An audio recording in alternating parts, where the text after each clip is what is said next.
색인 것 같은데 난 빨간색을 입고 왔는데 이거 어떡하지? 그, 어, 오늘 여러분하고 나눌 이야기는 어, 그냥 요즘 한국 정치에 대한 이야기인데 그 대개 한국 정치나 뭐 정치 이야기하게 되면 뭐 특히 이제 여러분이 뭐 다른 집안에서 이야기하거나 뭐 누구나 이야기하고 택시를 타거나 이러면 많이 느끼지만 이제 뭐 일단 대충 욕 아니에요, 그죠? 일단 굉장히 부정적으로 많이 시작을 하죠, 그죠? 근데 이제 우리가 정책 공부하거나 이제 이런 거 공부하는 입장에서 보면 좀 비교정치적 입장에서 우리를 쳐다보는 게 전 중요하다고 생각을 해요. 그래서 저는 이제 항상 학교에서 수업할 때 한국 정치는 비교정치적으로 봐야 된다고 얘기를 하거든. 여러분들 이제 외국 친구들 만나거나 외국 사람들 만나서 한국 어때요? 그러면 we are different, we are unique. 그건 아무런 답이 안 되는 거지. 그건 난 모른다는 얘기인 거지. 그러니까 그 사람이 알아들을 수 있는 언어로 지금 한국이 어떤 상황이 돼 있는지를 설명을 해줄 수 있어야 되는 거지. 그런 문제가 생겼다면 왜 그런 문제가 생겼는지 이야기해야 될 수 있고. 그 이제 비교정책 관점에서 그래서 봐야 된다는 생각이 들고요. 그래서 평가 역시 그래야 된다고 생각을 해요. 우리가 내부적으로 느낄 때 한국 정치가 겪게 되는 뭐 여러 가지 부정적인 것들, 뭐 저만 해도 이제 뭐 요즘 보면 뭐 뉴스 보기 싫을 때가 많고, 그 제가 지금 다시 어떻게 하다 보니 다시 시작은 했는데, 지난 4월 달에 그동안 7, 8년 더 썼던 것 같은데, 신문에 칼럼 쓰던 걸 내가 그만두겠다 그랬어요. 좀 쉬겠다. 더 이상 힘들어서 못 쓰겠다. 그러니까 재미가 없는 거예요, 재미가. 근데 이제 우리가 또 다른 측면도 우리가 같이 봐야 되니까 장단점을 이렇게 봅시다. 뭐 내 이야기고요. 자, 이제 시작하겠습니다. 여기만 불 좀 끌 수 있어요? 안 되나?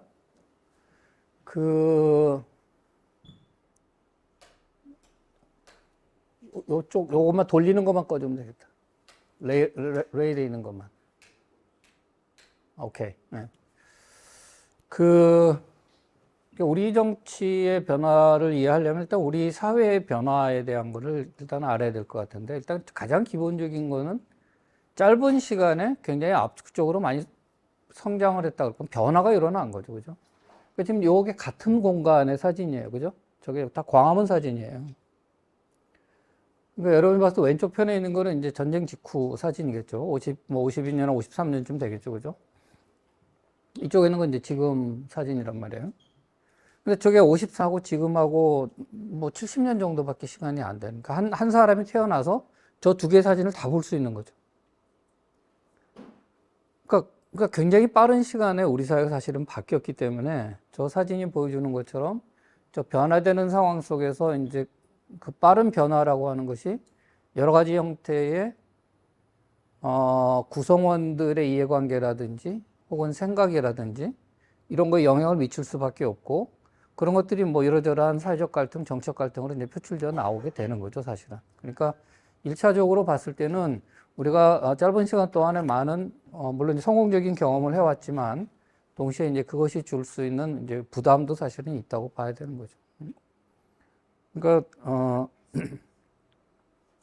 이것도 역시 이제 같은 거란 말이에요. 이게 다 이제 서울시청 앞 사진이죠. 서울시청 앞 사진인데, 여기는 이거는 이제, 부서지지 않고 깨끗한 걸로 봐가지고 이제 해방 직후거나 하여튼 전쟁 전 사진이죠. 45년에서 아마 50년 사이. 그거보다 훨씬 더 좀 오물일 것 같고요. 이거는 사진 한 장에서 느껴지는 게 있잖아요. 뭔지 모르지만 좀 분주하고 바쁘게 느껴지죠. 그죠? 이게 이제 1970년대 사진입니다. 이게. 그러니까 경제 발전이 한참일 때, 우리의 근대화 시절이라고 볼 수 있겠죠. 이거는 이제 1987년 7월, 그 연세대생 이한열군 노제 때 사진이에요. 그러니까 민주화 절정기라고 볼 수 있겠죠. 정책 변화하고 여기 왔습니다.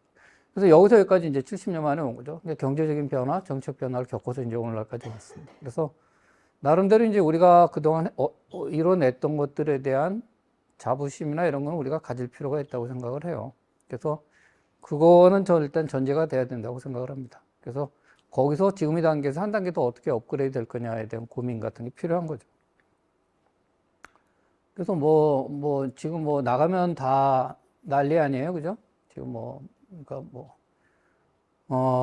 문화적인 건 저보다 여러분들이 훨씬 더 많이 알겠지만, 제 개인적 경험은 한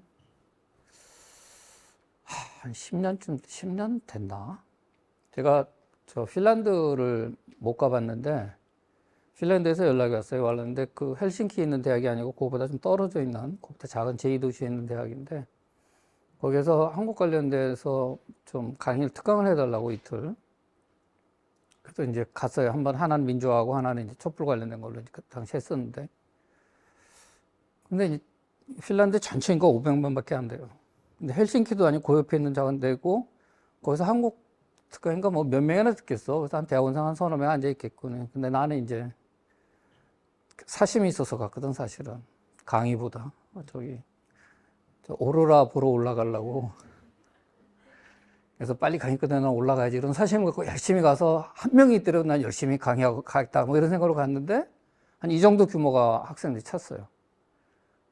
너무 놀랍더라고. 그 작은 학교에. 그래서 이제 물어봤더니 그때 BTS를 처음 들었어요. 근데 한국에서는 그때 BTS 이름이 나오기 전이야. 그래서 방탄소년단으로 알려져 있었을 때지. 근데 대충 BTS라 그러는데 그게 방탄소년단 아니었을까 이런 생각이 들더라고. 내가 어떻게 하겠어. 다행히 그때 이제 비슷한 또래의 딸들이 있어가지고 걔들 덕분에 좀 귀동냥한 게 있어서 내가 방탄소년단 그랬더니 너무 좋아하더라고. 그게 벌써 10년 가까운 전이에요. 우리보다 훨씬 더 그쵸 빨리 하라고. 이번 여름에 이번 겨울에 12월 달에 캘리포니아 쪽 잠깐 있다 왔는데 한국 차가 어마어마하게 많아졌어요. 그러니까 이런 것들은 말할 것 없이 많아졌고 정치적으로도 근데 이제 제가 말하고 싶은 거는 이제 특히 이제 예를 들면 반기문 같은 케이스도 마찬가지, G20도 마찬가지, 이런 거에 마찬가지인데 우리가 경제적인 측면만 갖고 저렇게 국제사회에서 큰 목소리를 내고 있다고 보기는 좀 어렵습니다. 예. 그러니까 만약에 반기문이 굉장히 뛰어난 외교관이라고 하더라도 반기문이라는 사람이 속해 있는 나라가 인권 억압, 예를 들면 미얀마 출신이다, 지금. 그럼 개인적으로 아주 뛰어난 역량을 갖고 있더라도 유엔 사무총장이 될 수 있겠어요? 굉장히 어렵습니다. 그죠? 그게 기본적으로 어렵다는 거. 그래서 그건 이제 바꿔 얘기하면 우리나라가 상당히 국제적으로 받아들이는 여러 가지 규범, 보편적인 규범이라고 하는 것, 자유든 인권이든 민주든, 그와 관련되어 있는 부분들에도 상당히 많이 그동안 성장했다고 봐야 되는 거죠. 그래서 우리가 대외적으로 이렇게 널리 알려줄 수 있는 것들은 이런 문화적인 거나 과학기술이나 기업의 역할도 있지만 우리 정치의 변화라고 하는 것도 굉장히 중요하다고 생각을 합니다. 그런 것들이. 그 전에 한번 베트남 갔을 때 거기서 다른 걸로 이제 세미나를 했는데 거기 하여튼 그날 한국이 막 뜨기 시작했던 때라 거기 TV 카메라도 기자들이 막 와가지고 어떻게 하면 한류가 이렇게 드라마를 이런 거 재밌냐고 이러는데 내가 알아야지. 근데 말을 해줄 수가 없는 거야. 나는 그때 어떤 생각을 말해주고 싶었냐면 자유가 보장이 되면 된다. 그러니까 표현의 자유가 중요하다. 이 말을 하고 싶었거든. 근데 거기 공영방송이나 당에서 오신 분도 있을지 모르는데 그래서 그런 말을 못했던 기억이 나는데 하여튼 그렇습니다. 그래서 우리 사회의 변화랑 관련이 있는 거죠. 그래서 사실 지금 경제적으로 굉장히 좋아졌는데요. 이거에 이제 여러분의 어머니, 아버지 세대보다 조금 더 위에요. 그러니까 50년대에 초등학교나 60년대까지, 50년대 후반, 특히 50년대 후반, 60년대 초반까지 학교 초등학교 다니던 사람이 이런 거 많이 먹었어요. 미국에서 보내온 밀가루예요. 그거랑 분유가루 있었고 이런 걸로 다 먹고 살았어요. 그게 그 기억을 갖고 있던 사람이 지금 이제 이런 나라에 살게 되는 거죠. 지금 이제 그러니까 구매력으로 따지면 이미 이제 일본을 앞서 있는 그렇게 됐습니다. 자, 그러면 이제 다른 이야기를 좀 하고 싶은데, 그러면 이제 우리는 이제 어떤 흐름 속에서 이런 변화를 가져왔느냐, 특히 이제 정치적인 면에서 어떤 변화가 있었고, 어떤 성과가 있었고 지금은 또 우리가 어떤 부분에서 문제를 맞이하고 있느냐 이거죠. 이게 몇 시까지죠? 9시까지인가요? 저 8시까지인가요? 1시간 7시 반까지 그다음에 질의입니다. 오케이. 네, 알겠습니다. 마이크 잡다 보면 자꾸 길어지더라고, 말이. 노래방도 그렇고, 여기. 자, 민주화의 제3의 물결은 여러분이 아시겠지만, 민주화의 3의 물결은 이제 우리나라뿐만이 아니라 이 당시에는 전 세계적인 흐름이었어요. 그래서 제일 먼저 시작됐던 거는 이제 유럽 남부에 있던, 남부 유럽에 있던 그 세 나라. 제일 먼저 이제 스페인의, 프랑코가 죽죠. 그 다음에 이제 포르투갈도 영향받아 군사지배 물러나고 그리스도 빠집니다. 그래서 유럽 대륙에 있던, 그러니까 서유럽 지역에 있던 세 개의 나라들이 이제 민주화를 이루게 됩니다. 이게 참 재밌는 게 문화적인 것들이 이렇게 충격을 줘요.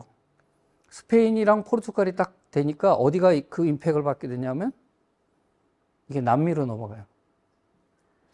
그래서 남미에는 많은 나라들이 영향을 받게 됩니다.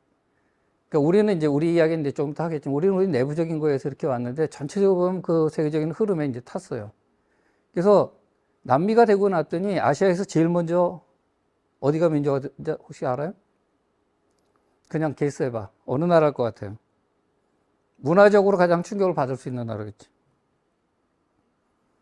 스페인이나 뭐 이런 데 영향을 받는 나라겠지. 필리핀이 받았어요. 예. 필리핀이 마르코스가 쫓겨나고 나간 게 처음 시작이 됐고 그게 주변으로 영향을 미치면서 인도네시아도 영향을 미치고 주변 국가로 퍼졌고 우리는 또 우리 내재적인 것들이 있었는데 하여튼 공교롭게 비슷한 시기에 우리도 했고 대만도 계엄령 해제하면서 이제 아시아 지역으로 넘어왔고 그리고 이제 몇 년 뒤에 소련과 동유럽이 무너지면서 이제 과거의 공산주의 체제가 또 민주화되게 되고 그다음에 이제 몇 년 뒤에 아파르트 헤이트로 악명 높았던 남아프리카 공화국도 이제 넬슨 만델라로 상징되는 그런 민주화를 이루게 됩니다. 그래서 그 시기에 한 몇십 년 동안에 이 흐름이 전 세계적으로 있었어요. 그래서 이제 프란시스 후쿠야마 같은 사람은 이제 역사의 종언 이제 끝났다. 전 세계는 이제 하나의 이걸로 다 수렴됐다. 이렇게 자유민주주의 체제도 수렴됐다. 이런 기대감도 있었죠. 참고로 첫 번째 물결은 이게 이제 3의 물결이라는 게 헌팅턴이라는 학자가 하버드대학 교수였는데 저 책에서 이제 첫 번째 물결은 이제 그 왕이나 귀족이나 종교적 지도자에게만 정치적 권리가 있던 것들이 이제 확대되어 나가는 과정. 그러니까 이제 뭐 재산이 없어도 되고 또 남자들만 받는 게 아니라 여성들도 받고 뭐 이런 것들이 확대되어 가는 게 1차 첫 번째 웨이브고 세컨드 웨이브는 이제 식민지 국가, 제국주의 시대의 식민지 국가에 거기에 이제 주민들이었기 때문에 정치적 권리가 없다가 독립을 하면서 정치적 권리를 획득하는 게 세컨드 웨이브고 서드 웨이브가 이제 이때 일어났다고 본 거예요. 그래서 이제 있었는데 우리도 이제 이 물결에 편승을 한 거죠. 사실은 뭐 제3공화국까지는 일정하게 유지가 되어 왔는데 유신 이후부터는 뭐 거의 그러니까 72년부터 87년까지는 거의 우리도 거의 완전한 권위주의 체제 하에 놓여 있었던 거죠. 그래서 여기서 변화가 일어나게 됩니다. 내가 아까 얘기했던 것처럼 그죠? 후쿠야마가 했던 그런 것들이죠. 이게 이제 됐는데 지금 이제 여러분하고 나누고 싶은 이야기는 그래서 이제 한 30여 년이 흘렀단 말이에요. 30여 년이 흘렀는데 그러면 그때 많은 나라들이 비슷한 시기에 민주화를 이뤘는데 그러면 지금은 어떻게 사냐는 거죠. 지금은 다 그 민주화를 잘 유지하면서 더 이렇게 그 심화된 민주주의를 다 누리고 있느냐 뭐 이런 거에 대한 이야기를 해볼 수가 있는 거죠. 근데 생각보다 그런 나라가 많지 않습니다. 지금. 지금 이제 요즘에 나오고 있는 것도 다 어제도 그랬더니 그러네. 이게 이제 이건 영국의 이코노미스트지가 매년 조금 이따 제가 보여드릴 텐데 작년께 아직 안 나왔던데 디모크라시 인덱스라는 게 있어요. 디모크라시 인덱스를 통해 가지고 이제 네 개의 군 저기 있는 거 보이시죠? 그러니까 풀 디모크라시 완전한 민주주의 군이 있고 그다음에 이제 플로우드 디모크라시 결점이 있는 민주주의 그다음에 이제 하이브리드 루짐 그러니까 이제 두 개가 섞여 있다고 보는 거고 맨 마지막은 이제 비민주주의 체제, 권위주의 체제, 오토리타리언 루짐 이렇게 네 개로 나눠놔요. 그다음에 이제 우리는 이제 풀 디모크라시에 들어가 있습니다. 우리는 들어가 있고요. 생각보다 많지 않은 나라예요, 저기가. 이제 있고요. 이제 여기 있죠. 여기 있고요. 사실은 이제 많은 사람을 충격에 줬고 지금 뭐 또 그 아저씨가 계속 지금 또 나와서 대통령 하겠다고 있지만 이제 미국에서 의사당 난입했던 건 사실은 뭐 많은 사람한테 어마어마한 충격을 사실 줬던 그것도 다른 데도 아니고 미국에서 그러니까 언제든지 이제 민주주의라고 하는 게 도전받거나 위협받을 수 있는 거죠. 이거죠. 이 사진입니다. 그때 제 지도학생 중에 미국 학생이 있어서 걔랑 뭐 하여튼 모임이 있어서 걔도 있었는데 걔가 너무너무 이거 어떻게 된 거냐 그랬더니 걔가 정말 말을 잊지 못하더라고. 그렇게 했던 기억이 나는데. 자, 그래서 이제 우리가 잘 지내왔는데, 그럼 잘 지내온 걸 한번 간단하게 평가를 해봅시다. 뭐가 됐느냐. 일단, 기본적으로 이제, 그 규범 자체가 지켜지는 게 제일 중요해요. 게임의 규칙이 계속 지켜지고, 이걸 바꾸지 않으려고. 이걸, 어쨌든 뭐, 여러 가지로 아쉽긴 하지만, 뭐, 그냥 유지할 만한 제도다라고 하는 컨센서스가 있는 게 중요하잖아요. 그래서, 제일 중요한 건 이제 체제를 전복하려고 하는 그런 시도가 있었느냐, 이런 거죠.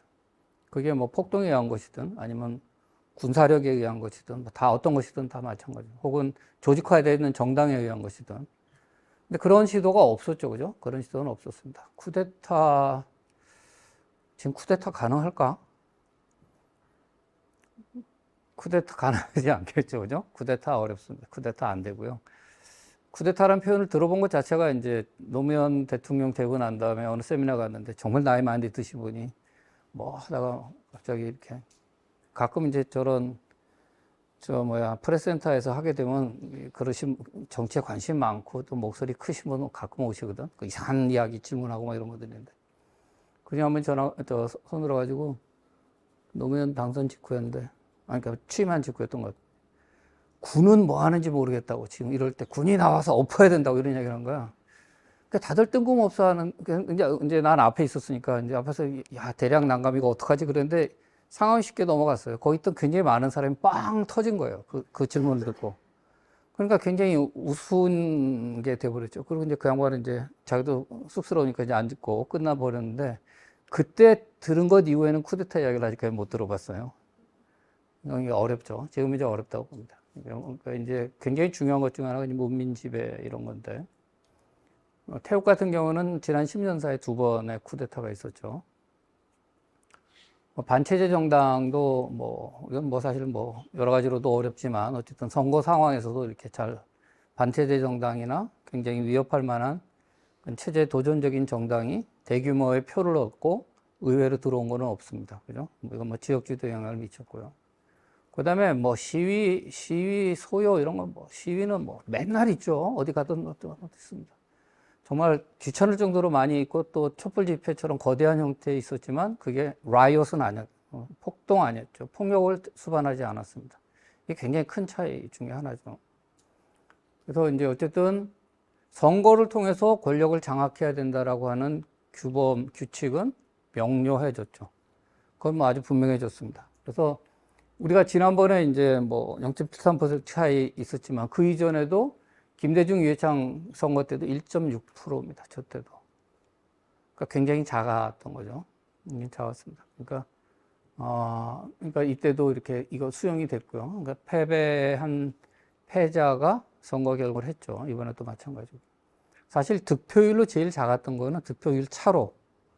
그건 1963년 선거예요. 대통령 선거 때 15만 표였어요. 박정희와 윤보선의 표차가. 이번에 27만 표 그렇잖아요. 그죠? 15만 표. 제일 작았습니다. 그래서 이제 법의 지배, 자유와 인권은 여러 가지 말들이 많긴 하지만 어쨌든 큰 틀에서 보면 지켜지고 있다고 봐야 되겠죠. 그죠? 이게 이제 디모크라시 인덱스인데, 여기 이제 5가지 카테고리가 있어요.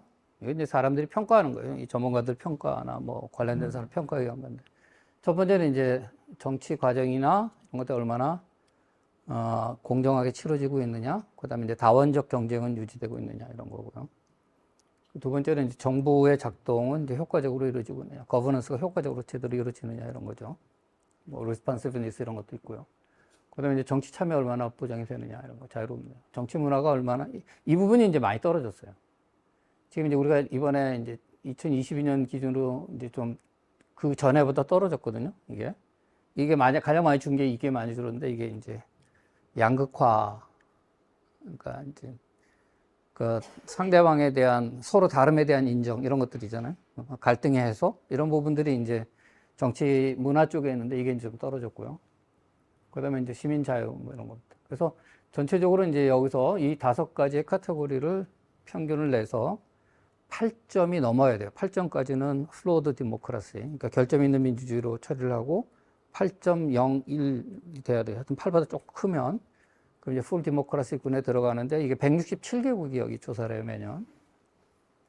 167개국 조사를 하는데 생각보다 풀 디모크라시군에 들어가는 나라가 많지 않습니다. 보시는 것처럼 24개, 어떨 때 뭐 20개인 경우도 있고, 뭐 이번엔 턱걸이 했습니다. 지난번에는 이때보다 훨씬 좋았어요. 그래서 그때는 일본보다도 높았는데 이제 그때보다 많이 떨어졌습니다. 요게 낮아졌어요. 많이. 그래서 전체적으로 보면 굉장히 높아졌죠. 미국은 이제 플로드 디모크라시죠. 보시는 대로. 여기도 이게 낮고, 양극화 심하다는 거죠. 그 다음에 정부 작동도 이제 그 의회 내 대립이 심하니까 이것도 이제 약해지는 거죠. 167개국 중에서 167등이, 아주 오랫동안 167등이 압도적으로 북한이었는데, 최근에 그 167등을 뺏겼어요. 지금은 아프가니스탄이 167등, 미얀마가 166등, 북한이 165등 이렇게 됐어요. 열심히 해가지고 올라가는 게 아니라 더한 분들이 있어가지고 이렇게 내려간. 이거는 이제, 그, 괴텐버그, 예테보리, 스웨덴의 예테보리 대학의 정치학과에서 하게 되는 이제 VDEM, Varieties of Democracy, VDEM이라고 보통 줄여서 하는데, 그 VDEM 조사예요. 또. 여기서도 뭐, 여기는 탑 10, 21년 자료긴 합니다. 뭐, 어쨌든 돼 있습니다. 그래서 뭐, 여러 가지, 뭐, 이거 맞아? 뭐, 도대체 안 와닿는데, 뭐, 그럴 수 있어요. 근데 뭐, 다른 나라도 마찬가지인 거예요. 다른 나라 사람들은 그러면 뭐, 우리는 뭐, 행복해? 이게 왜냐면, 지난번에 그 이야기, 이거를 옛날에 한번, 이때보다 훨씬, 우리가 한 10몇 등 했었을 때 있어요. 그것도 한 10년 가까이 된가 보다. 그래서 하여튼 뭐, 어디 가서 강의하면서 이 자리를 한번 보여줬는데, 스페인 친구 하나가 이제 손을 들어가지고, 이거 못 믿겠다. 이거야. 자기 한국 와가지고 2년인가 살았는데, 한국 와서 뭐, 한국에서 뭐, 정치 좋다, 뭐, 잘 돌아간다, 이렇게 얘기할 사람 자기 한 번도 만난 적이 없는데, 어떻게 이렇게 니네가 우리보다 높냐, 이런. 스페인보다 높았거든, 그때. 그 이제, 이게 또, 갑자기 당황스럽더라고. 대량 난감이더라고. 그래서 내가 그랬어. 너는 니네 나라 정치에 만족하냐고 물어봤지. 너 니네 나라 시스템에 만족하고 니네 나라 정치 정말 훌륭하다고 생각하냐. 너 왜 그러더라고. 그러니까. 아닌 거지. 그래서 우리가 지금 볼 수 있는 거는 그 제도로서의 민주주의가 어떻게 작동하고 있느냐에 대한 평가라고 보시면 될 것 같아요. 그런 이제 뭔가 우리 해결 못한 것들이 있는 거겠죠. 그죠? 그건 이제 요 다음에 여러분하고 이야기를 하겠습니다. 그래서 이제 기본적으로 보면 제3의 물결을 탄 국가들 중에 일단 우리는 성공적인 케이스라고 하는 데 대한 자부심은 가질 필요가 있어요. 뭐, 많지 않습니다, 지금. 왜냐하면 이게 백슬라이딩, 요즘에 디모크래틱 백슬라이딩 이야기 많이 하잖아요. 그죠? 굉장히 많은 나라들이 실제로 후퇴를 했습니다. 참고로 하나 이야기하면 이제 터키, 지금 이제 튀르키예라고 부르는 터키가 옛날에 이제 민주화를 했는데 제가 2016년에 정책회장이었는데 그때 이스탄불에서 입사라고 인터내셔널 폴리티컬 사이언스 어소시에이션에서 이제 하는 그런 이제 매년 하는 콩그레스에서 월드 콩그레스가 그걸 이제 이스탄불에서 하기로 했었는데 그래서 이제 우리도 다 준비를 했는데 가기 2달 전에 갑자기 장소가 폴란드로 바뀌었어요. 폴란드 어떤 작은 도시로 포즈난이라고 하는 작은 도시로 바뀌었는데 그 바꾼 이유가 이제 거기가 이제 권위주의 체제로 이제 넘어가기 시작을 한 거예요. 넘어가기 시작해서 그러니까 지식인들이 정부의 비판적인 언사를 하게 되면 학교에서 내쫓거나 심지어 잡아놓거나 이런 일이 생겨난 거죠. 그래서 이제 입사가 우리가 이런 상황에서 거기 갈 필요 없다. 가지 말자. 그래서 취소를 한 적이 있는데 저 개인적인 경험은 우리 학부에서 중동 정치를 담당하는 분을 한번 공고를 내가지고 그때 터키에 계셨던 어떤 학자분이 지원을 해서 최종적으로 그분을 뽑기로 결정이 됐어요. 근데 이제 겨울인데 이제 1월 와야 될 거 아니야. 뭐 연락을 주거나. 연락이 안 되는 거야. 그래서 이제 다 프로세스는 다 끝났고 이제 통보도 했고 보는 연락이 안 오는 거지. 아무리 연락해도 안 되니까 우리가 대사관 통해서 물어봤다니까.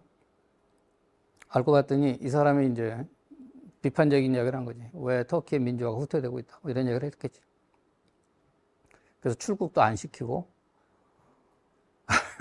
못 왔어요, 결국 그분이. 임명이 안 됐어요. 그러니까 굉장히 많습니다, 이런 나라들이 지금. 헝가리 같은 경우도 뭐 지금 그 센트럴 유로피안 유니버시티라고 거기 그 시내에 만들어 놓은 게 있었는데 그것도 이제 학과 인문사회과가 아마 거의 폐지됐을 거예요, 지금 아마. 그러니까 뭐 그런 데가 이제 생각보다 많이 있는 거죠, 멀쩡하지 않은 데가. 그래서 우리 같은 경우 일단 아까 얘기했던 것처럼 정권 교체 가능성이 있어서 그동안 이제 계속 체제를 깨고 나가려는 것보다는 이 체제 안에서의 경쟁, 그러니까 구심적 경쟁을 많이 해왔죠. 요즘에 이게 좀 약화되고 있어서 우리가 이제 양극화가 이게 문제가 되는 거죠. 그다음에 이제 정권 교체도 이제 사실은 외부에 존재하게 되는 어떤 정치 엘리트들, 특히 이제 체제에 저항적이었던 정치 엘리트들이 별개의 군으로 존재했었다면 사실은 이제 체제에 위협이 될 수도 있거나 불안정 요인이 될 수도 있죠. 근데 대부분의 그랬던 저항 엘리트들이 다 체제 안으로 다 들어왔죠. 운동권이죠. 빨리에서는 이제 반유신 운동 했던 분들부터 시작해가지고 386, 지금 이제 586, 386 운동권까지 다 체제 안으로 다 들어왔습니다. 체제가 다 흡수를 했죠. 그러니까, 이게 굉장히 엘리트 순환 뭐 등등해서 어쨌든 됐던 거고요. 그 다음에 지금은 이제 문제가 된다고 해야 되나? 하여튼 어쨌든 새로운 정당, 그러니까 정당 정치에 있어서 제일 나쁜 거는 두 가지예요. 그건 어느 경우도 마찬가지입니다. 그러니까 사르토리도 똑같은 이야기를 했고요. 그러니까 너무 정당이 많은 경우예요. 그러니까 모조리티를 만들어낼 수 있는 정당의 수가 너무 많은 거예요. 프래그멘테이션이라고 그러죠. 그러니까 프래그멘테이션이 일어나게 되면 그런 분절화가 일어나게 되면 일단 그건 나쁜 거고요. 적당하게 있어야지 너무 많으면 문제가. 또 하나는 이제 타협할 수 없을 정도로 입장이 먼 정당들이 생겨나는 거예요. 그러니까 폴라리제이션, 극화라고 그러죠. 정당의 극화가 생기거나 정당의 분절화가 생기면 이거는 정치적으로 안정적인 체제가 될 수 없습니다.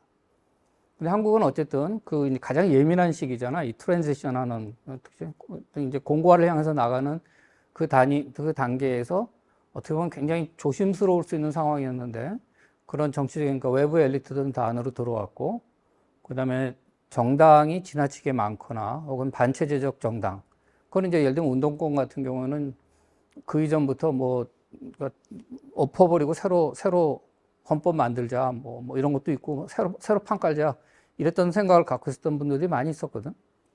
또 반대쪽에는 무슨 민주주의냐, 엎어버리고 다시 군사 독재, 안정적인 군부 독재로 가자 이런 생각을 갖고 있는 분들이 있었단 말이야.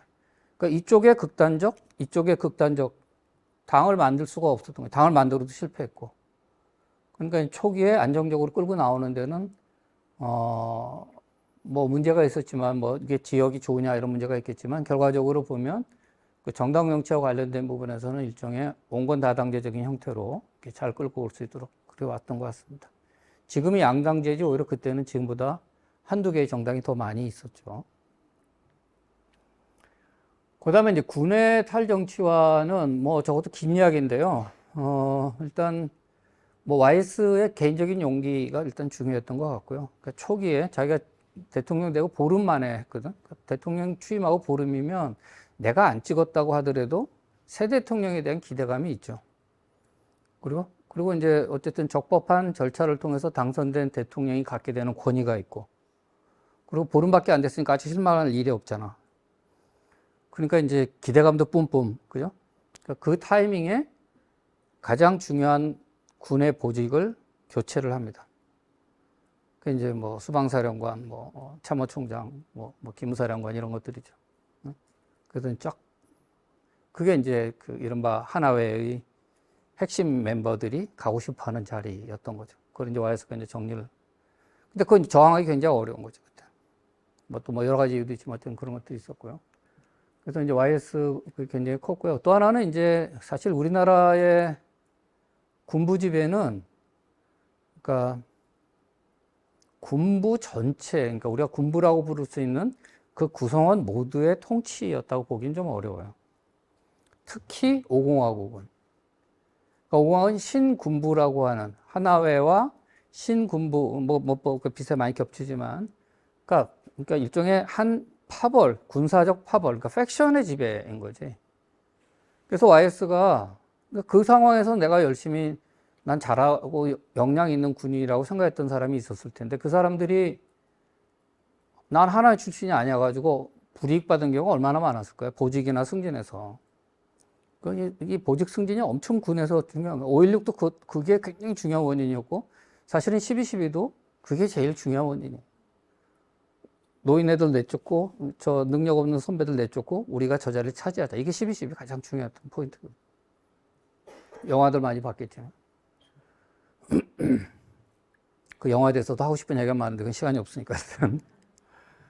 그 다음에 이제 또 하나는 이제 우리 경우에는 경제적인 부분에서는 성장과 민주주의가 같이 갔어요. 이제 뭐 이거는 제가 이제 지금 4월 말쯤 재원고는 넘어간 지 오래됐고 4월 말쯤 책 내려고 그러는데 거기 이제 오공화국 연구라는 책을 낼 건데 거기 보면 이제 저는 이제 립셋주의로 그러니까 경제적 성장과 중산층의 증대, 그 다음에 교육받은 사람의 그러니까 고학력의 그 다음에 도시화 이런 것들이 한국 같은 경우에는 민주에 굉장히 영향을 많이 미쳤어요, 실제로. 그게 이제 뭐 이런, 나중에 이제 그 데이터나 뭐 이런 건 있을 텐데.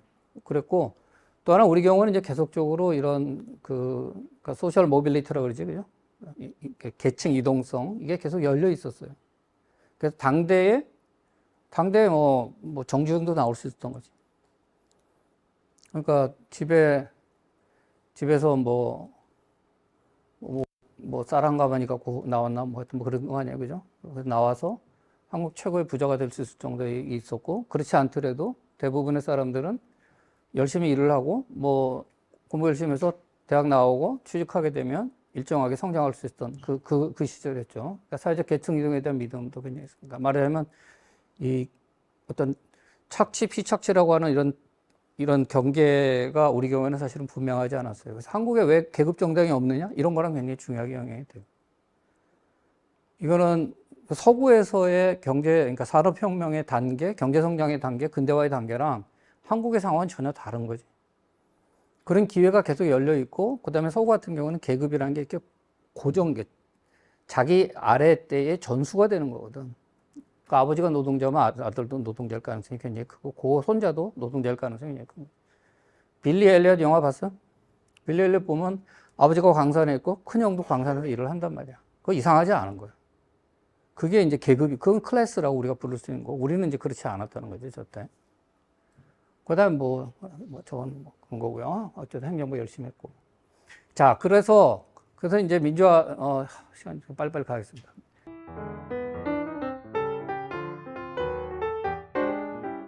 민주화 이후에 이제 정책 흐름인데, 저는 지금 오늘날의 우리 시스템에 있어서, 그러니까 뭐 개인적인 걸 떠나가지고 일단 우리가 지금 있는 이 사회의 여러 가지 시스템이 확립된 거는 박정희 때 만들어졌어요. 그거는 부정할 수가 없는 사실이에요. 그러니까 그는 눈에 보이는 것도 있고, 포스코나 경부고속도처럼 상징적으로 눈에 보이는 이것도 있지만 사실 눈에 보이지 않는 교육 시스템이라든지 군과 관련된 문제라든지 행정 시스템이라든지 이 상당히 많은 시스템이 사실은 박정희 때 만들어져 있어요. 문제는 이제 거기서 더 못 나가고 있는 것 같은 느낌이 요즘에 많이 드는 거지. 그래서 저거는 이코노미스트에서 95년에 한국 특집을 이제 가끔 이제 컨트리 리포트를 저기서 하는데 이코노미스트지에서 그때 이제 한국 특집이 있었어요. 근데 한국 특집의 한 세션의 제목이 The House That Park Built. 박정희가 지은 집이에요. 저는 저게 너무 와닿는 제목이어서 그때 이후로 이제 저거는 제가 자주 써요. 그러니까 집을 짓긴 졌는데 멋진 집을 짓는 건 아니야. 돈도 없고 기술도 없고 사람도 없고 그러니까 막 두드려 패가면서 나눌 거야. 막 패가면서 저거 갖고 와. 야, 저거 훔쳐와. 이래가지고 이제 대충 학고방 같은 거 하나 짓는 거지. 근데 집을 하나 지은 거야, 집을. 그러니까 집을 짓고 나니까 이제 이런 집이 이제 하나 생긴 거지. 이런 허물어질 것 같은. 그러나 집이 생긴 거예요. 그 다음에 이제 민주화 이후에 이제 갑자기 이제 그 다음 이제 정치적인 변화가 생겨나서 보니까 집이 너무 낡은 거야. 응? 막 우풍도 세고 빗방울도 떨어지고 막 벌레도 기어다니고 막 이런 거. 그러니까 고쳐야 되는 거지. 그래서 민주화 이후의 흐름은 사실은 박정희가 지은 집을 어떻게 고칠 거냐, 정치적인 문제와 경제적인 부분이나 여러 가지 문제들을 일단 눈에 띄는 것부터 어떻게 고칠 거냐에 대한 고민이 있었던 거죠. 그게 헌법 제정부터 사실은 헌법 개정부터 마찬가지인 거죠. 그 작업을 사실은 이제 그때부터 저는 그러니까 노태우, 김영삼, 김대중 그리고 노무현까지 이 20년이 박정희가 지은 집을 고치는 과정이었다고 생각을 해요. 그게 이제 우리가 학문적으로 보면 정치적 공고화, 민주적 공고화의 과정이기도 한 거죠.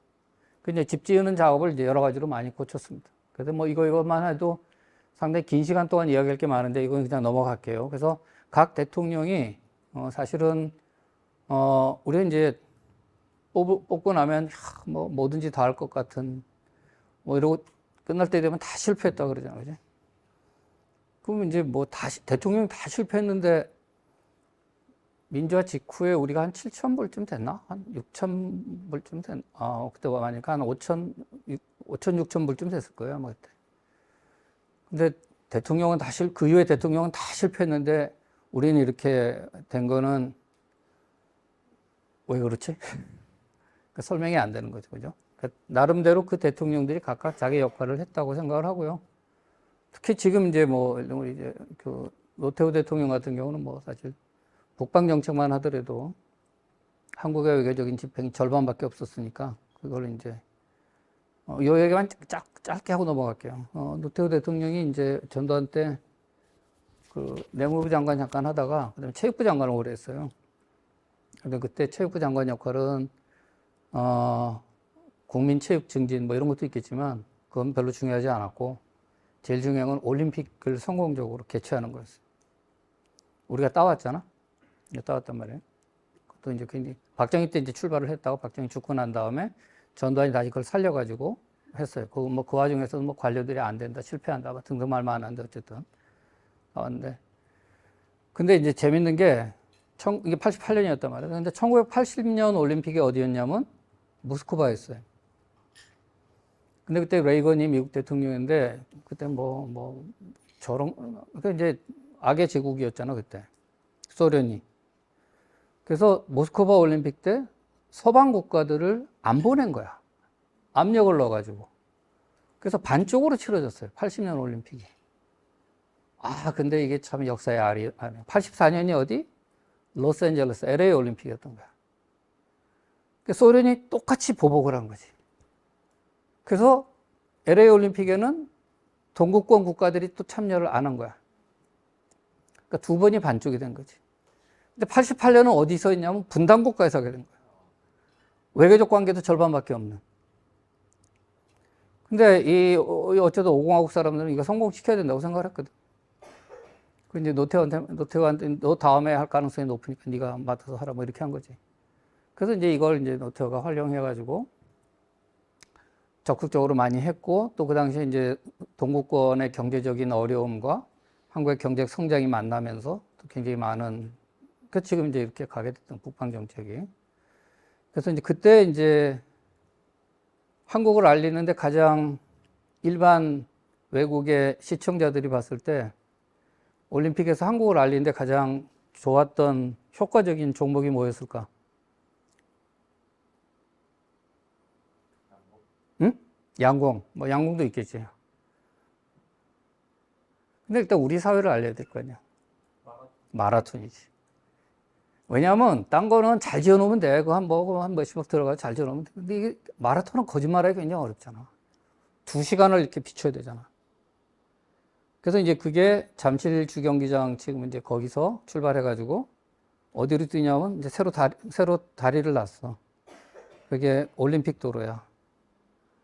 그래서 이름이 올림픽 도로야. 그래서 올림픽 도로를 따라서 이렇게 뛰어서 강북 올라갔다가 다시 내려와서 이렇게 가게 되는. 그래서 올림픽 도로를 제일 먼저 쓴 사람은 우리가 아니라 외국 선수들이 제일 먼저 쓴 거죠. 그렇게 해서 이제 시작했죠. 자, 그래서 이제 이러이러한 20년 동안에 이제 집 고치기를 했더니 이게 이제 노무현 대통령 때거든요. 2006년에 제가 조사한 자료예요. 2006년 때 이제 제가 조사를 하면서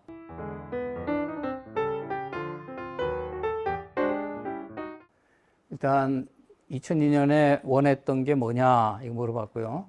그다음에 이제 뒤쪽에다가 지금 가장 원하시는 게 뭡니까? 이렇게 다시 한번 물어봤었던 거예요. 그랬더니 답이 달라지는 거야. 이 빨간 게 가장 큰 거야. 2002년에는 정치개혁, 정당민주화, 과거사 청산, 권위주의 폐습, 뭐 부패 척결, 정치적인 이슈죠. 2002년은. 근데 2006년이 되니까 세계화 대비, 부동산 교육 문제, 경제 성장 동력, 먹고 사는 문제로 바뀌기 시작을 하는 거죠. 그러니까 노무현까지 20년 동안은 굉장히 정치적인 이슈 형태로 갔다가 그다음부터는 이제 사실은 웬만큼 진행이 됐다고 사람들이 생각하기 시작을 한 거죠. 그러니까 이때부터 사실은 우리가 바뀌어야 되는 거였죠. 그래서 노무현 대통령이 했던 게 나는 새 시대의 맏형이고 싶은데 아무래도 구시대 막내인 것 같다라는 게 노무현 대통령 이야기인데 저는 그게 딱 적확한 표현이었다고 생각을 해요. 예. 그래서 이제 저는 사실은 그 뒤에 바뀌었어야 되는데 여전히 저는 지금 이게 지체되어 있는 느낌이 있는 거야. 그때 이후에도. 뭔가 근본적인 변화. 그냥 세상이 답답한 거지. 안 바뀌는 거야, 뭐가. 그 힘도 안 나. 그게 이제 사실은 정치권에서 그 힘이 나와야 되는데 그 힘이 지금 안 나오니까 바꿔야 된다는 요구는 이미 오래전에 이미 제기가 됐는데 이게 이제 힘을 못 받는 거지. 그러다 보니까 이제 뭐 불만 많고 특히 젊은 사람들 불만이 이렇게 많고 마음 안 듭니다. 동의 안 한다. 굉장히 높잖아요. 정치 제도가 안 한다. 절반이 넘고요. 그다음 뭐 매우 패시미스틱하고요. 그리고 사실 이게 찾다 보니까 몇 년 전에 이미 이런 조사를 했더라고. 벌써 10년 분노의 시대. 이게 2011년 조사. 지금 조사에서 똑같이 이야기가 나올 것 같아. 지금 분노의 시대 아니야? 그지? 그 울분과 분노의 시대. 이게 오래됐어. 그러니까 뭔가 좀 뭔가 이렇게 딱 정체돼서 못 넘어가고 있는 거죠, 우리 사회가. 그러니까 그 힘이 이제 정치에서 나와야 된다, 이거지. 그래서 저는 여전히 안 바뀌어지고 있는 것 같아요. 누가 대통령이 되느냐가 중요하지 않은 것 같아요. 처음에 이제 문재인 처음 대통령 됐을 때 그 전에 박근혜는 개인적으로 좀 성격이 뭐 안 계시는 분한테 이래서 좀 뭐하지만 약간 표독스러워 보여가지고 저 개인적인 스타일 때문에 더더욱 좀 권위주의적인 냄새가 나나? 뭐 이런 생각을 했었거든. 근데 문제는 그 외에는 굉장히 뭐 친절한 옆집 아저씨 같은 인상이잖아. 뭐 성품 뭐 그렇게 개인적으로는 성품이 그렇게 나쁜 사람이 아니니까. 근데 똑같더란 말이야. 그러니까 국가를 운영하는 방식이나 결과는 결국 똑같더라 이거지. 그래서 결국 사람의 문제가 아니라 이게 시스템의 문제다. 이게 바꿔야 되는 거죠. 그래서 결국은 보면 지금 보수라고 부르는 사람들이나 진보라고 부르는 사람들은 다 똑같은 시대에서 똑같은 기억을 갖고 있던 사람인 거지. 그러니까 쌍생아 같아요. 결과를 놓고 보면 결국 똑같은 일을 하고 있는 변화가 필요하다. 그래서 많이 달라졌어요. 그래서 지금 이제 특히 이제 국가의 역할이나 이런 부분에 대해서 우리가 전반적인 우리의 통치 시스템의 근본적인 인식의 변화가 좀 필요한 상황인데 그게 이제 안 되고 있다는 게 저의 생각입니다. 여러분은 이제 전혀 모르시겠지만 저는 이게 어렸을 때 이런 걸 봤어요. 여러분하고 저는 다르잖아요. 여러분은 저는 개발도상국 출신이고 여러분은 선진국 출신이라서 좀 다른데 이제 개발도상국 시절에 이제 저런 게 좀 필요했어요. 이제 저기 보면 이게 뭐냐면 이게 곳곳에 붙여져 있었어. 학교에도 뒤에 교실 뒤에다 붙여놓고 여러분 참 초등학교 출신이구나. 나는 국민학교 출신이어가지고 교실 뒤에 붙어 있는데 저게 뭐냐면 이제 여기에 몇 년부터 몇 년까지 경제개발 5개년을 하겠다 그러면 5년 뒤에는 어떻게 될 거다라고 여기다 그림을 그려놓는 거야. 그래서 여기다는 뭐 공장을 짓고 여기다는 뭐 댐을 짓고 여기는 다리를 놓고 뭐 이런 거를 이제 도표화해가지고 이제 후민에게 알리는 거지. 그래서 이제 한번 저거를 이제 뭐 하다가 구글링 하다가 이제 이미지에서 저거를 우연히 발견을 했어. 너무 반갑더라고. 옛날 친구 만난 것처럼. 그래서 이렇게 쭉 열심히 이렇게 확대해가지고 이렇게 봤거든. 보면서 내가 이제 느낀 게 있는 거야. 저 때는 그림을 그리면 5년 뒤에 그대로 되는구나. 지금 그렇게 안 돼요. 그게 될 수 있는 거는 뭐 여러 가지 이유가 있죠. 어쨌든 권위주의 체제 아니야. 뭐 일단 가장 쉬운 거는. 예를 들면 이게 68년 2월에 경부고속도로 착공을 했거든. 완공이 70년 7월 2년 5개월 걸렸어요. 박 대통령이 이제 서독을 방문을 했죠. 서독 방문해서 거기는 이제 우리가 파견한 간호사들과 광부들 만나서 저 눈물의 제외를 했죠. 고맙다 그러고. 그리고 이제 근데 이제 그것뿐만 아니라 이제 아우토반도 구경을 한 거지. 우리도 이런 걸 한번 지어보자. 근데 우리나라 당시 예산이 고속도로를 지을 예산이 없었어요. 그래서 경부고속도로를 지을 만큼의 그게 거의 한 1년, 모든 1년 예산 정도 됐을 거야, 아마. 그러니까 돈이 없는 거지. 그러니까 이제 어쨌든 이러저러한 방법 통해 가지고 해야 되는데, 공기 단축도 굉장히 중요했고. 그래서 이게 불과 2년 5개월에 된 거죠. 지금은 2년 5개월이면 토지 수용도 안 될 거야. 2년 5개월이면 뭐, 이제 삽뜨기 시작했습니다. 이게 2년 5개월이면, 어휴, 빨리 진행이 되네요. 이럴 거야, 지금. 이때는 이미 끝난 거지.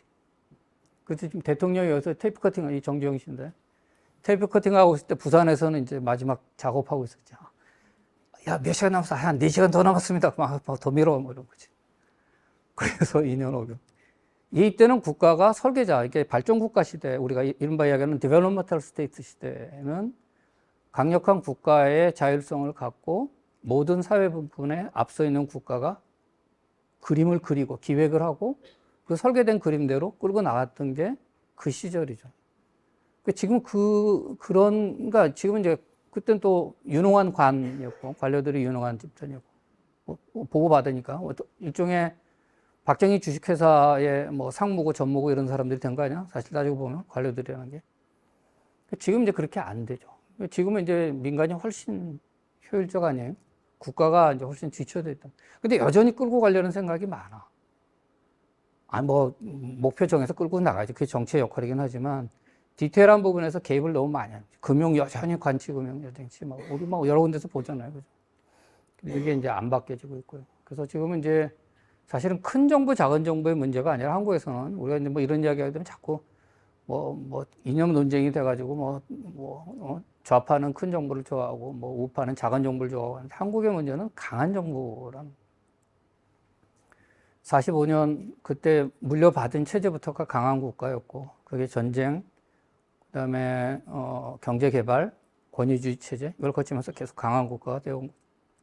그래서 이 강한 국가가 이제 그 강함이 갖고 있는 효율성이 떨어졌는데 여전히 남아있는 유산이나 효과가 있는 거죠. 이게 지금 사라졌지만 이게 중앙청이라고 불렸던 조선 총독부 건물이에요. 그러니까 건물이 주는 느낌이 있죠, 그죠? 그러니까 저 시절의 국가가 우리가 물려받은 국가인 거죠. 45. 그러니까 처음부터 우리는 굉장히 강한 국가였다고 볼 수 있습니다. 여전히 안 바뀌는 거죠. 그래서 이제 교육부 같은 경우도 과거에 한국이 따라잡기 형태로 경제 모델이었기 때문에 기본적으로 남들이 만들어 놓은 거를 잘 따라할 수 있는 정도 수준의 교육을 시키면 되는 거죠. 그러니까 열심히 잘 읽고 뭐 수학 읽을 줄 알고 저 사람들이 해놨던 걸 그대로 따라해서 우리가 해낼 수 있을 정도의 역량이면 되는데 그때는 이제 문교부라고 불렸던 그런 교육기관의 역할이 맞는데 지금은 이제 그게 아니라 끌고 나가야 되는 그런 상황이기 때문에 근데 지금 이제 여전히 교육부가 뭐 많이 하죠. 특히 대학을 틀어지고 있는 상황이라서 초중고등학교는 교육청이 지금 담당하게 돼 있고 그다음 미래의 기획은 국가교육위원회가 하고 있기 때문에 지금 실제로 이제 교육부가 담당할 수 있는 건 대학밖에 없으니까 요즘 좀 나아지긴 했지만 여전히 교육과 관련된 것들은 구시대적인 유사안이 그대로 남아 있습니다. 그래서 이제 제가 하고 싶은 얘기는 이제 유능하지도 효과적이도 않다 이거고요. 그러니까 뭐 여러분이 또 잘 아니까. 그래서 이제 변화가 시급한데 결국 이제 변화를 이끌어낼 힘은 저는 이제 결국 정치의 역할이라고 생각합니다. 미래의 그림을 그려주고 또 어느 방향으로 가야 되고 우리가 왜 바뀌어야 되는지에 대한 설득을 해야 되는 거잖아. 동의를 얻어내고 그 동의를 통해서 그 변화를 추동할 수 있는 힘이 이제 정치인데 그게 잘 안 되죠. 그래서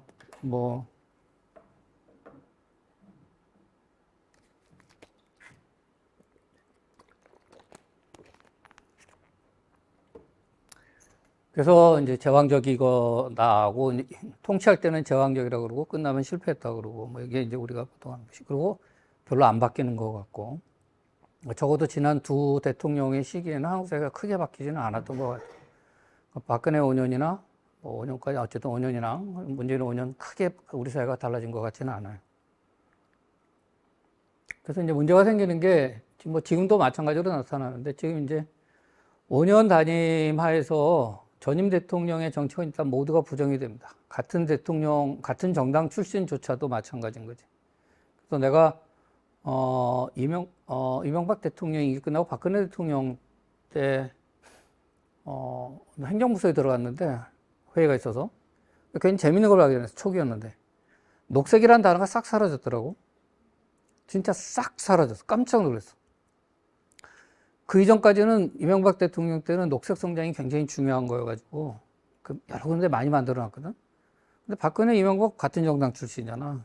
그래서 이렇게 그다음에 이제 창조경제가 다 됐잖아. 그래서 내가 나중에 이제 거기 있던 사람 아는 사람 만나가지고 그 창조경제 그거 지금 시작해가지고 뭐 결과 나오겠냐. 저 녹색 성장은 이명박 대통령 5년 동안 열심히 공들여가지고 투자해 놓은 것도 많고 지금 성과도 많으니까 거기다 그걸 그 창조경제도 대충 넣어가지고 녹색 성장인데 똑같은 이름 쓰기 싫으면 뭐 그린 창조경제라고 하든지 뭐 파란 창조경제라고 하든지 하여튼 이름 대충 붙여가지고 그 니네 먹어라 그랬거든. 그게 맞잖아. 그러면 이제 5년 투자했으니까 교수님 말씀 맞는데요. 들어가서 이야기할 수 있는 분위기는 아닙니다. 그러더라고요. 엎어졌어. 다 엎어졌어요. 대부분이 다. 그러니까 뭐 법적으로 해놨던 거 말고는 거의 다 없어요. 이게 이제 뭐냐면 이게 자원 외교. MB 때 자원 외교도 했거든. 이거 그 다음에 이게 자원이라는 게 마찬가지잖아. 어떨 땐 가격이 막 치솟다가 어떨 땐 푹 떨어졌다가 치솟다 푹 떨어졌다 이런 거잖아. 그지?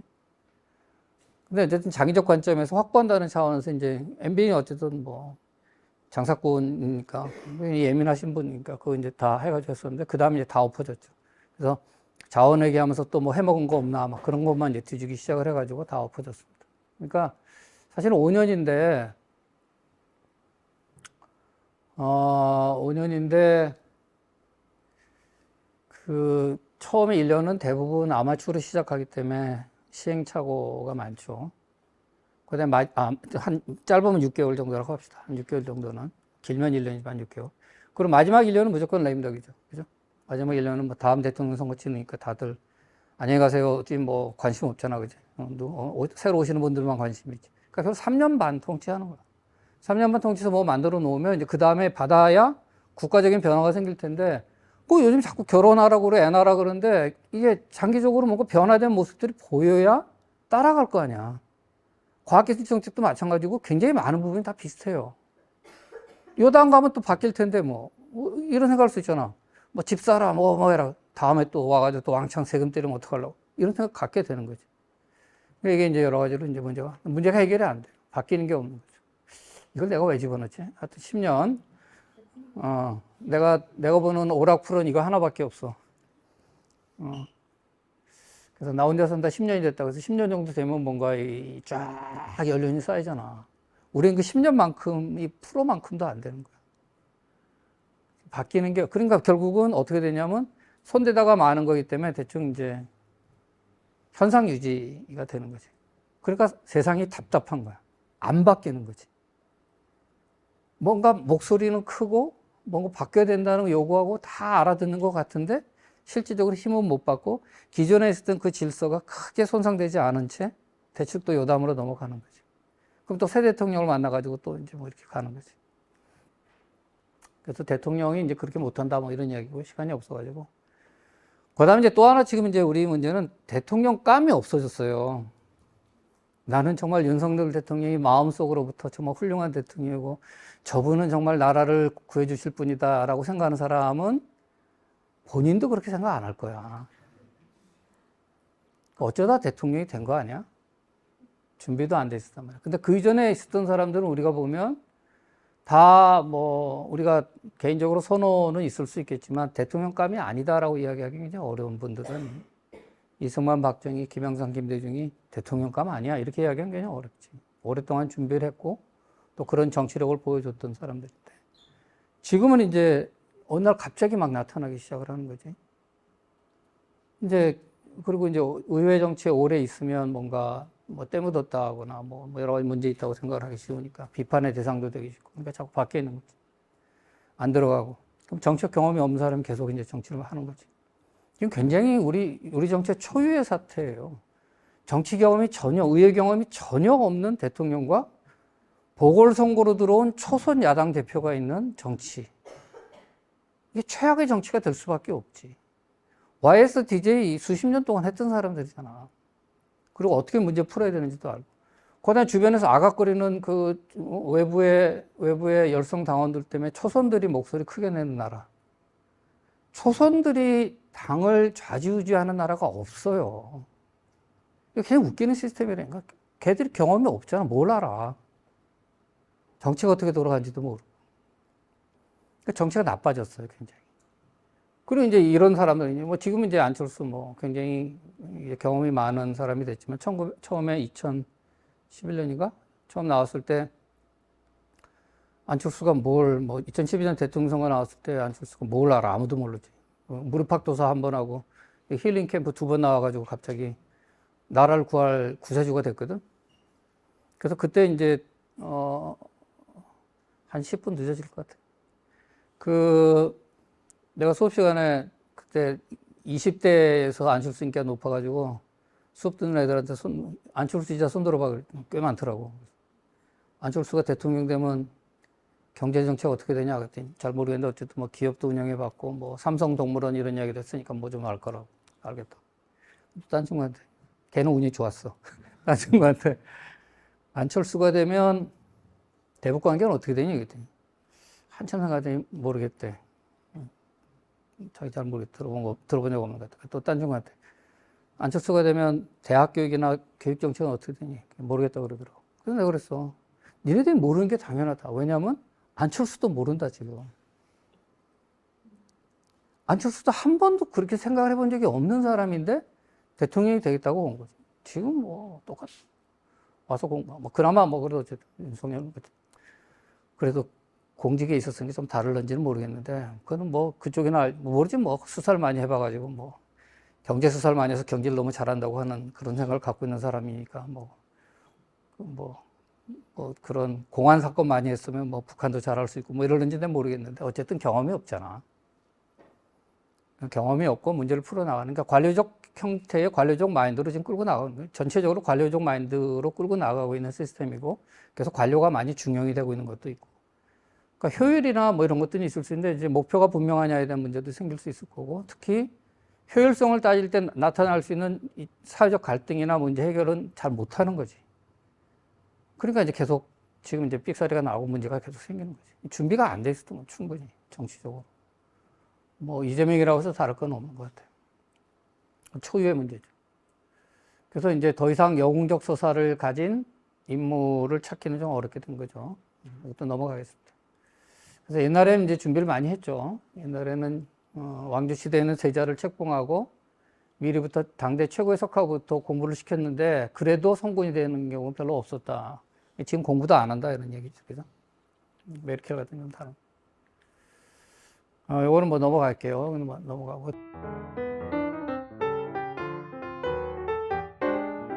두 번째는 이제 포퓰리즘인데요. 요즘에 이제 저의 고민인데 이건 짧게 하고 넘어가겠습니다. 어제 또 이야기를 좀 했었는데 저의 요즘의 고민인데, 전체적으로 요즘에 이제 포퓰리즘이 전 세계적인 현상이 됐죠. 근데 우리가 포퓰리즘 하게 되면 막 무슨 퍼주기 뭐 이런 형태로 이야기를 하는데, 요거는 여러분들이 알아야 될 개념이니까 조금 정의를 하고 넘어갈게요. 포퓰리즘 그냥 피플에서 나온 단어 아니겠어? 기본적으로. 그래서 가장 핵심은 피플은 순수하고 고귀한 존재고 그거에 반대되는 존재가 있는 거지. 그게 엘리트야. 그러니까 소수의 엘리트인데 이 소수의 엘리트는 매우 탐욕스럽고 타락했고 나쁜 사람들인 거지. 그래서 소수의 엘리트는 나쁜 사람, 그 사람들이 이제 어디 있냐면 이제 국회에도 있고, 정부에도 있고, 기업에도 있고, 법원에도 있는 거지. 그러니까 그 사람은 나쁜 사람들. 그러다 보니까 이제 직접 참여해야 되는 거, 못 믿는 거지. 국회의원들이든 정치인이든 우리 대표자가 저것들은 뭐 다 나쁜 놈들이고 우리가 직접 참여하는 게 맞는 거지.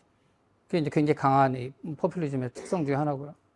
그 다음에 이제 우리 편이 있고 그들이 있는 거예요. 그러니까 트럼프가 했던 이거 있잖아요. 트럼프가 8년 전 선거 때 재미를 봤던, 제가 대통령이 되면 아름답고 큰 벽을 만들겠습니다. 그러니까 그 벽 넘어 있는 사람은 우리가 아닌 거야. 이게 갈라치가 지금 이제 유럽 같으면 이민자들 문제가 바로 이민자는 우리가 아니라고 이야기하는 거지. 그 뭐 심지어 뭐 우리 뭐 3대, 4대 위에서 왔는데 색깔이 다르다는 얘기로 너는 우리 편이 아니다 이렇게. 그걸 이제 계속적으로 자극하는 게 포퓰리즘. 위하고 the를 나누는 거지. 우리 같으면 이제 뭐 우리도 그런 이야기 이제 나오는 거죠. 뒤에서는 조금 짧게 이야기했습니다. 그리고 이제 인민의 뜻이 있어야 되는 거야. 인민의 결집된 뜻이 중요하기 때문에 개별적인 다른 생각을 하는 거 별로 좋지 않아.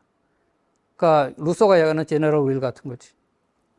일반 의지가 있어서 개인들이 딴 생각하고 전체의 뜻에 맞서는 거 이건 나쁜 거야. 소수의 생각이 보호되는 거 이거 별로 중요치 않은 거야. 이게 여기 갖는 거. 그다음에 이제 나머지는 이제 뭐 그것도 다른데 예를 들면 이제 다섯 번째가 지금 이제 사실은 트럼프 포퓰리즘에서도 또 굉장히 효과 있는 것 중에 하나죠. Make America Great Again. 어제 똑같은 얘기 했었는데 지금 미국 지금도 그레이트하지 않아? 내가 생각할 때 지금도 미국은 그레이트한 나라라고 생각하거든. 근데 다시 어게인하자면 그레이트하지 않다는 거야. 그럼 언제가 그레이트했는데 진짜로? 그 이제 없었던 일종의 이상적인 형태의 그림을 만들어 주는 거지.